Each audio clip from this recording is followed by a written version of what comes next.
Episode 5. Welcome back to another episode at Consciously Evolving Enterprises. As always, I am your host, Mr. Ryan Dillon Brassington. A quick introduction. Okay, so this is a series of true short stories where we have been exploring the scary paranormal happenings caused by unfortunate domestic events in the family home.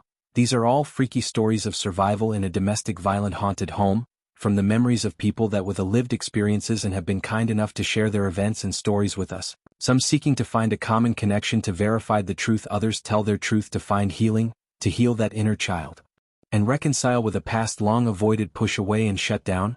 With true tales they open the door where shadows linger in nightmares, memories, fragmented memories of a former life lived as a child, and the real life monsters are the parents we are meant to love in that family home. Samantha Dumont. 1996. I murdered my childhood boyfriend because I heard voices in my head that told me to do so. It first started when my father fights an invisible entity.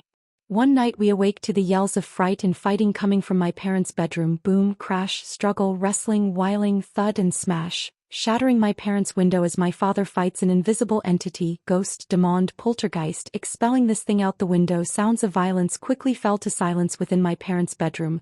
Then from the other side we hear Dad check in with Mum asking if she was okay. In his voice a panic and voicing disbelief of what just happened to be real. Later he told us, someone or something held him down from head to toe, unable to move anything but his eyes. He says the blankets sliding off the bed and whipped aside when near the end the bedsheet make little noise falling the floor. From the corner of my eye, I can some grubby little ghost fucker touching my wife.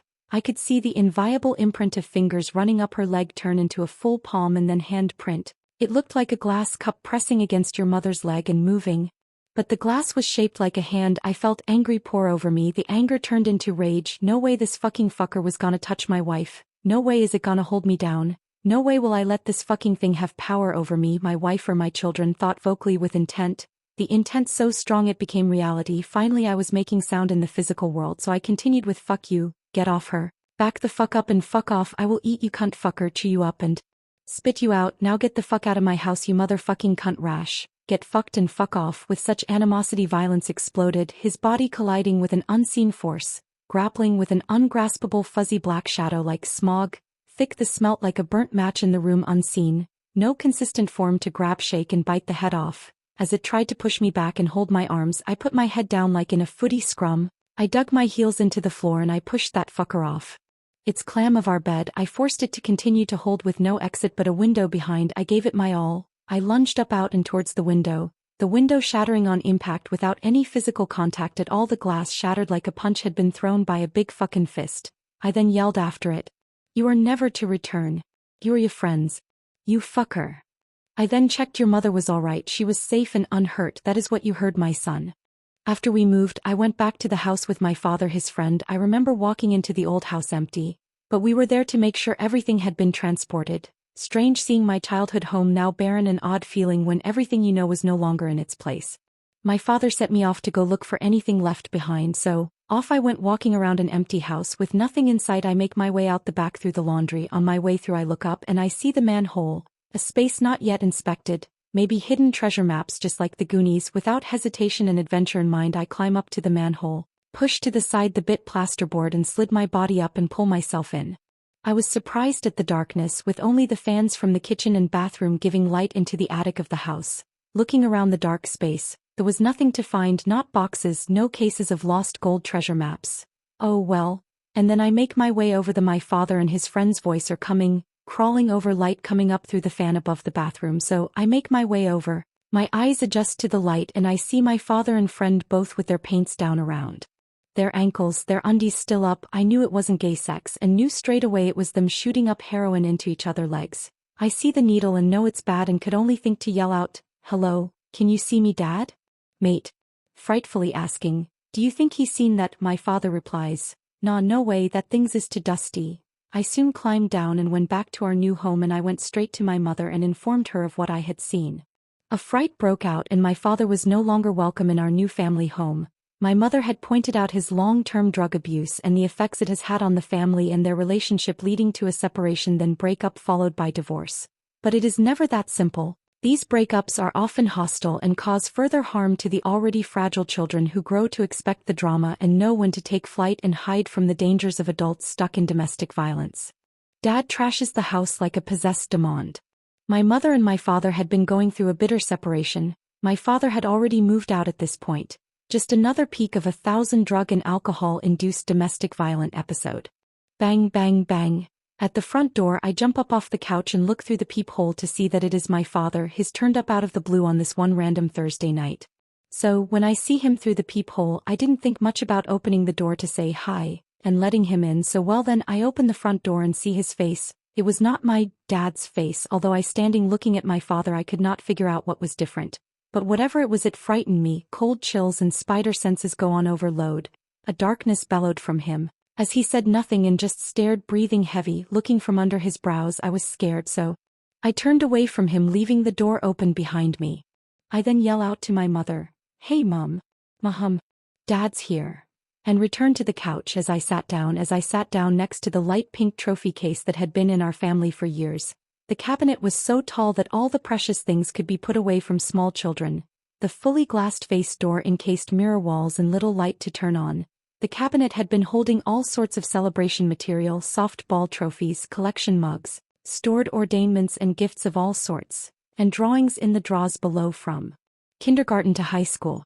Without hesitation my father walked from the front door directly to the cabinet. My father then without any hesitation raised his fist, pulled it back and lunged his fist full force through the glass. Smash. The sound of the thick glass shattering in large shards went on for a few seconds. I remember being shocked with the sound and looked up to see the glass my father had just smashed falling towards me. I jump up and run. I run to the back of the house to quickly collect my sisters and inform my mother. But by this time she had caught on to the fact his was here and he was off his face, ready to trash everything, so she had already grabbed my sisters and were ready to leave with me out the back door.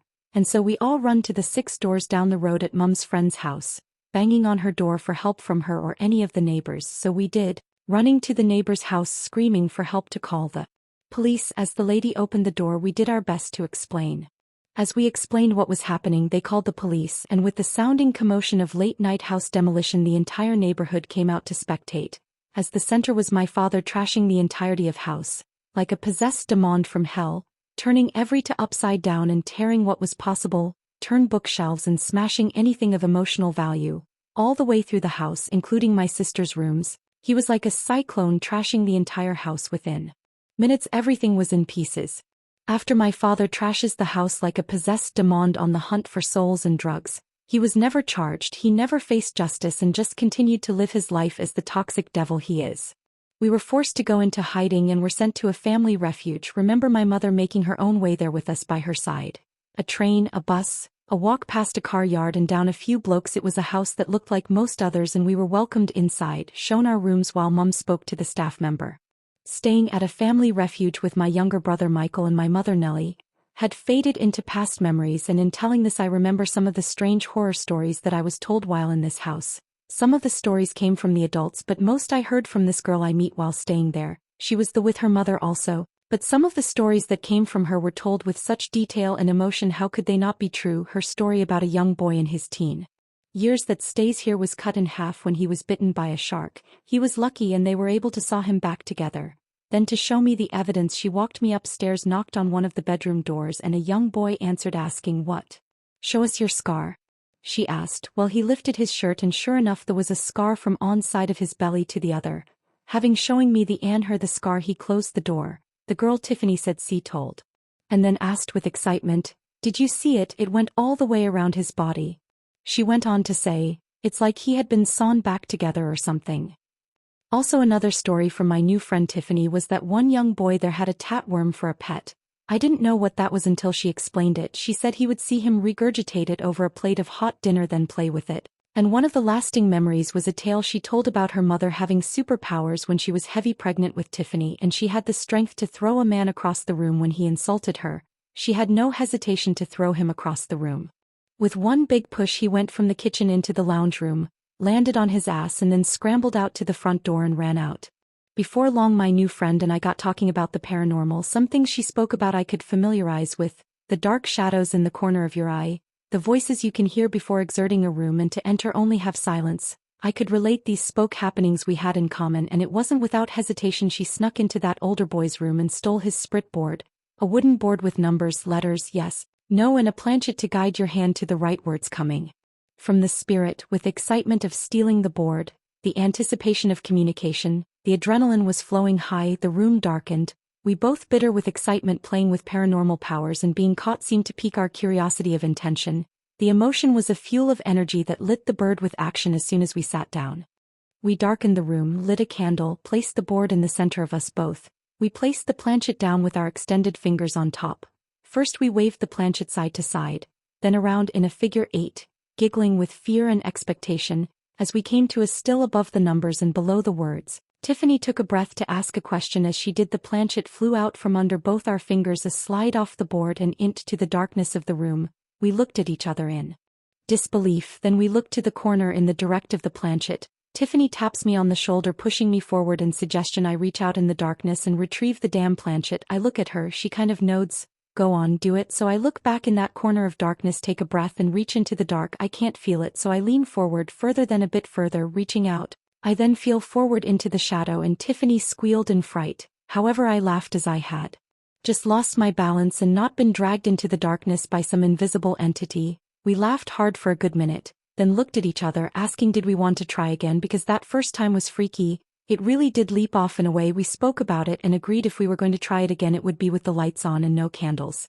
So we did, and the planchet took no time to start moving. Firstly we asked it to spell out names, and firstly it went to the letter S, then Athen continued to spell out my name Samantha, then it spelled out Tiffany, one letter after the other, then it spelled out the name Peter. This was the name of young boy we borrowed the board from, then it spelled out death, die, death continuously and then rapidly. We got frightened and let go. The planchet again flung off the board toward the corner of the room. However, this time when Tiffany volunteered to get it this time, in that same corner a low guttural growl emanated from mid-air, through the room, vibrating through the floorboard towards our bodies. It's rumbled under our foot, then up through our souls.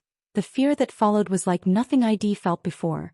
The sound was like a demon dog from hell. We both shuddered, falling back, trying to make sense. Our bodies crumbled in fear and our limbs wouldn't work quite right, our leg jelly under us, trying escape the room. Our balance was we had been hit by an earthquake. As we scrambled, total hold of something to steady our feet in an effort to find the exit. We stagger out of the room, down the hall, falling down the stairs, and we dashed straight out the back door of the house, running to the back of the yard and looking back up at the window of the room.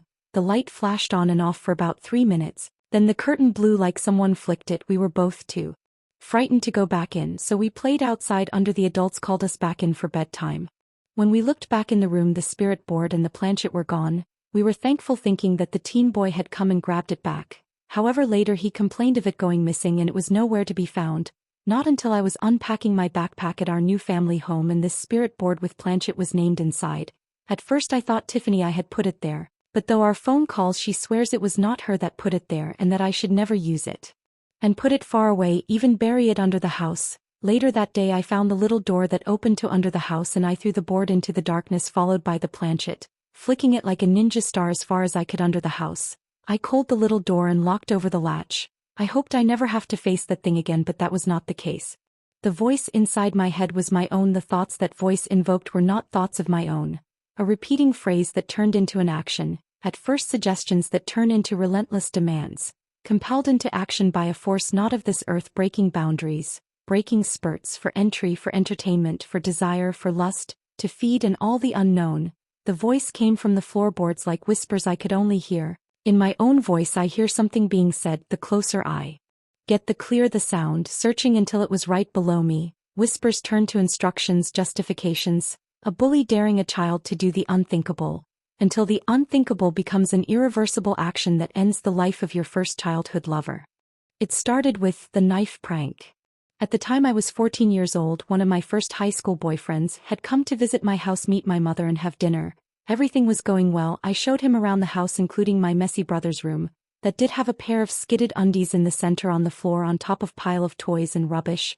We sat down, had dinner, and everything was going well, until I was asked to take the dishes to the sink. Taking the plates to the sink, my eyes meet a large kitchen knife, and the thought came in like a lightning bolt that struck me with pure shock and denial. The voice stated, without emotion, without remorse, without contempt, and just stated, grab the knife and slit his throat, slit his throat, slit his throat. Now do it. Do it now, from behind, just do it, now go. Compelled, walked up behind my then boyfriend. I knew what I was doing but didn't understand why. I creep up behind him. I really didn't want to hurt him, so I reached the knife up to my lips and wet the back of the knife with my saliva, and while it was still warm, I grabbed his head, tilted it back, and dragged the knife from left to right, holding him there with shock in his eyes. And for a moment both I believed I did slit his throat in that moment.